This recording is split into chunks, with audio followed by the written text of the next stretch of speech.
Bismillahirrahmanirrahim. Igatsatu malakin lisahabi Abi Mi'laq radhiyallahu ta'ala anhu wa akhraja Ibnu Abi Dunya fi kitab Mujabid Da'awati an Anas ibn Malik radhiyallahu anhu qala kana rajulun min ashabi Rasulillah sallallahu alaihi wasallam yukna Abu Mi'laq wa kana tajiran yattajiru bimalin lahu wa li ghairihi wa kana lahu nusuk wa wara' fa kharaja marratan falaqiyahu lisum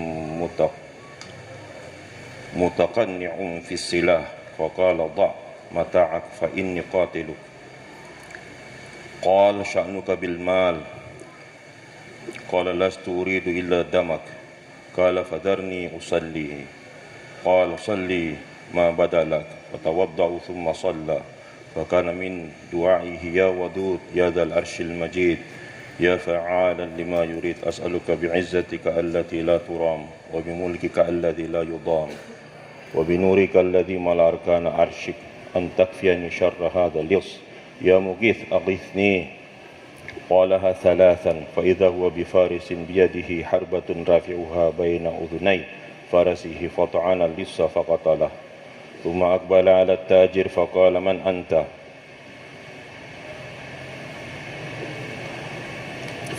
فقد أغثني الله بك قال إني ملك من أهل السماء الرابع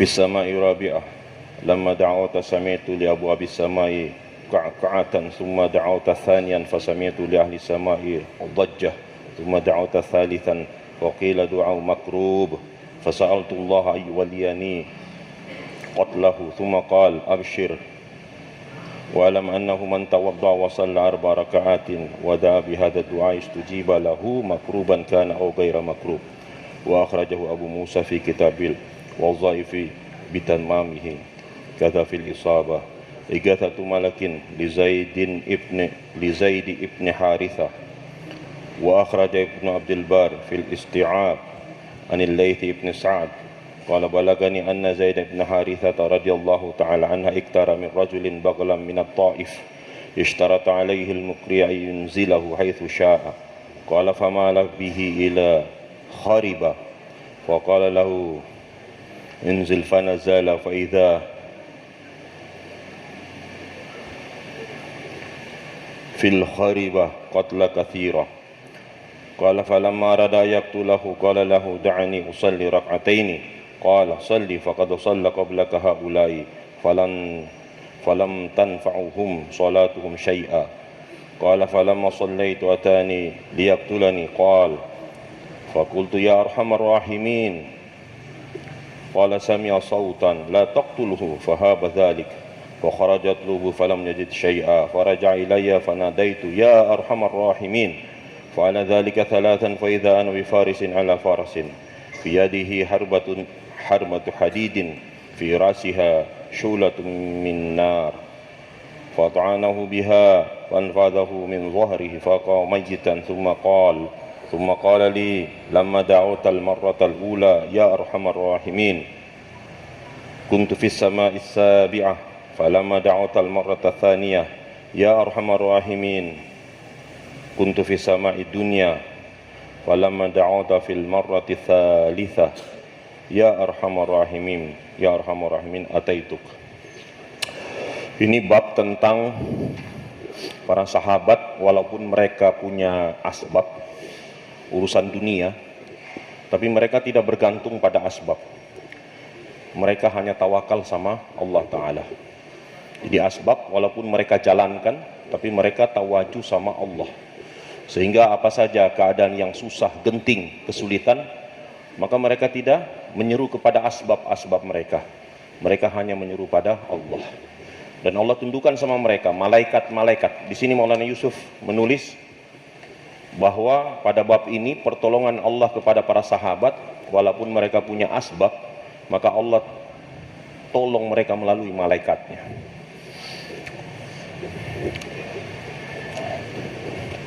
Pertolongannya malaikat kepada sahabat Rasulullah SAW yang bernama Abu Mi'laq radhiyallahu anhu.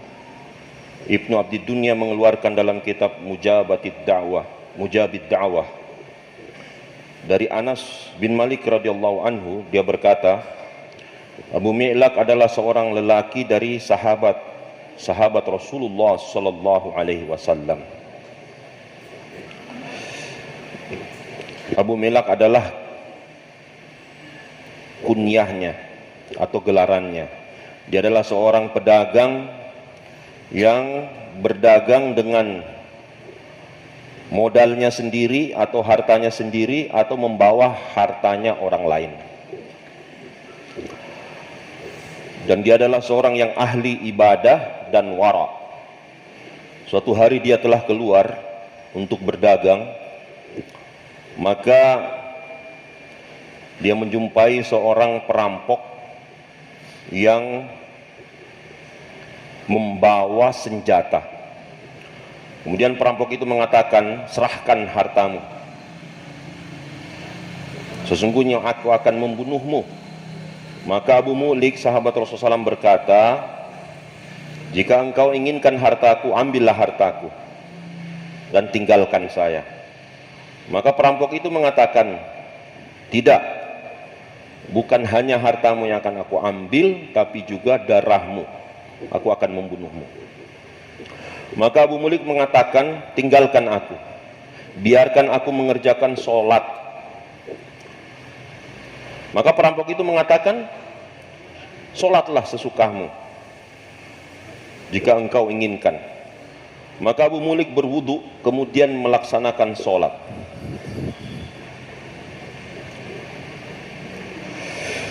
Kemudian dia berdoa. Setelah dia melaksanakan sholat, dia berdoa, ya Wadud, wahai yang maha penyayang, ya Dzal Arsyil Majid, yang memiliki arsy yang mulia, ya Fa'alan lima yurid, yang berbuat sekehendaknya, as'aluka bi'izzatika allati la turam, aku memohon kepada engkau dengan kemuliaanmu yang tidak pernah tercapai ataupun yang tidak pernah pupus,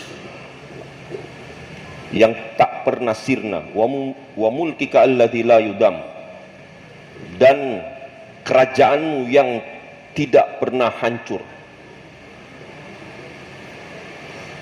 atau yang tidak pernah terkalahkan, wa binurika, dan cahayamu yang meliputi tiang-tiang arasy-Mu, antakfiani syarra hadzal lis, tolonglah aku dari keburukan perampok ini, ya Mughith, wahai yang maha menolong, agisni, tolonglah aku.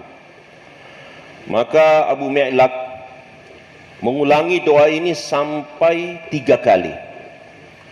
Fa idza huwa bi farisin bi yadi harbatun rafi'uha baina udhunai farasihi fa ta'ana lisa fa qatalahu thumma aqbala 'ala at-tajir fa qala man anta faqad agathani Allahu bika qala inni malakun min ahli sama'ir rabi'ah. Setelah dia berdoa sebanyak 3 kali, maka tiba-tiba datang seorang penunggang kuda, seorang yang menunggangi kuda, di tangannya sebilah tombak. Tombak yang dipegangnya di antara 2 telinga kuda yang ditungganginya. Kemudian penunggang kuda itu langsung menikam lembing itu kepada si perampok. Setelah membunuhnya, maka penunggang kuda yang membunuh perampok tadi menghadap si pedagang itu atau Abu Mi'laq. Maka Abu Mi'laq bertanya kepadanya, man anta, siapa engkau? Yang mana Allah telah menolong diriku melalui engkau. Ini pertanyaan orang yang ada iman begini, siapa kau yang mana Allah yang menolong saya melalui engkau? Kalau iman lemah, siapa kau yang sudah tolong saya? Ini orangnya imannya kuat, sahabat, tetap yakin Allah yang tolong. Ini cuma asbab saja, perantara. Siapa engkau yang mana Allah telah menolong diriku melalui engkau?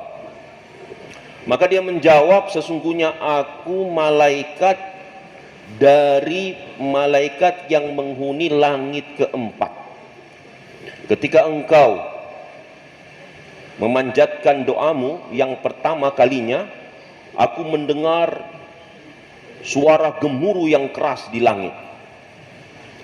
Kedua kali kau ulang doa itu, maka aku mendengarkan hiruk pikuk Jadi di langit itu hiruk pikuk, para malaikat itu berhamburan, hiruk pikuk, mereka bertanya-tanya, ada apa ini? Kemudian ketika kali engkau mengucapkan doamu, maka satu suara menyeru di langit, ada hamba yang sedang kesusahan. Ini doanya hamba yang kesusahan. Maka aku memohon kepada Allah untuk mewakilkan diriku supaya aku membunuh perampok itu. Kemudian dia berkata, kabar gembira dan ketahuilah, sesungguhnya siapa yang berwudu dan sholat 4 rakaat, kemudian berdoa dengan doa itu, maka doanya akan diterima, baik dia dalam keadaan susah ataupun tidak dalam kesusahan.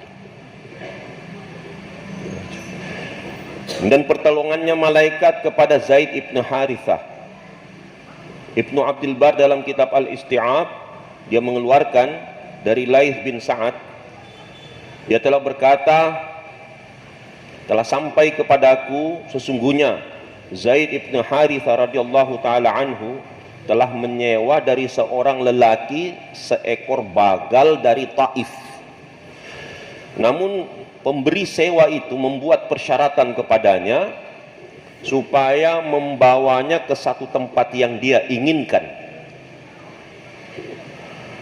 Maka dia menggiring Zaid bin Harithah ke satu tempat yang di situ banyak reruntuhan atau bangunan yang roboh. Kemudian orang tadi mengatakan, turunlah. Maka Zaid bin Harithah turun. Namun dia terkejut melihat di balik reruntuhan itu banyak mayat yang bergelimpangan. Kemudian orang tadi dia berkehendak atau berkeinginan untuk membunuh Zaid ibn Harithah. Kemudian dia berkata, ini Zaid ibn Harithah berkata kepada orang yang akan membunuhnya, izinkan aku. Jika engkau ingin membunuh aku, maka izinkan aku untuk melaksanakan sholat 2 rakaat. Maka dia berkata, sholatlah sekehendakmu. Orang-orang ini yang telah mati bergelimpangan ini juga pernah memohon sholat, tetapi sholatnya tidak memberi manfaat kepada mereka sedikit pun. Kemudian Zaid ibn Harithah berkata, ketika aku telah melaksanakan sholat, menyelesaikan sholatku, maka dia datang mendekati diriku dan hendak membunuhku.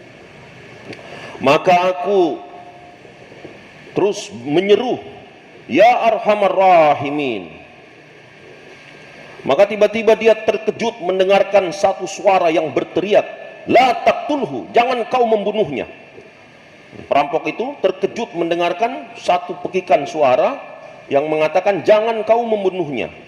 Maka dia keluar dari tempat itu dan mencari dari mana arah suara itu, tetapi dia tidak menemukannya. Kemudian dia kembali lagi untuk menuju ke arahku dengan keinginan membunuhku. Maka aku kembali menyeru, ya arhamar rahimin. Kemudian aku mengulangi seruan tadi sebanyak 3 kali. Ya arhamar rahimin, ya arhamar rahimin, ya arhamar rahimin.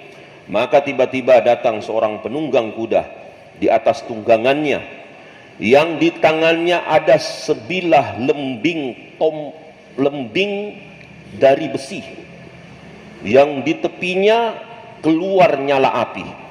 Kemudian penunggang itu menyerang si perampok tadi dan membunuhnya sehingga jatuh dan mati seketika.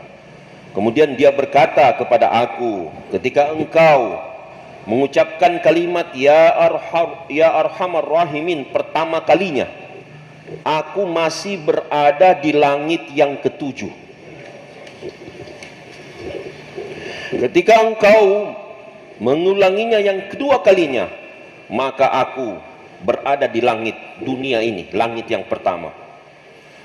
Jadi melesat dengan cepat dari langit 7 langsung meluncur ke langit pertama, kedua kalinya. Kemudian ketiga kali engkau mengulangi kalimat ya arhamar rahimin, maka saya telah sampai di hadapan. Jadi inilah kisah para sahabat, walaupun mereka ini orang-orang yang punya muamalah ataupun asbab, tapi mereka ini tawajuh sama Allah, tawakalnya sama Allah, tawakalnya bukan sama asbab. Nah, kita juga belajar ini, belajar usaha dakwah dan tabligh kita ini, belajar memperbaiki diri kita, terutama akidah kita. Jangan kita yakin dengan asbab madiyah, tapi kita yakin dengan asbab rohaniyah, yaitu asbab amal, istighfar, zikir, kemudian dakwah yang terutamanya, hari-hari dakwah. Sedia semua insyaallah?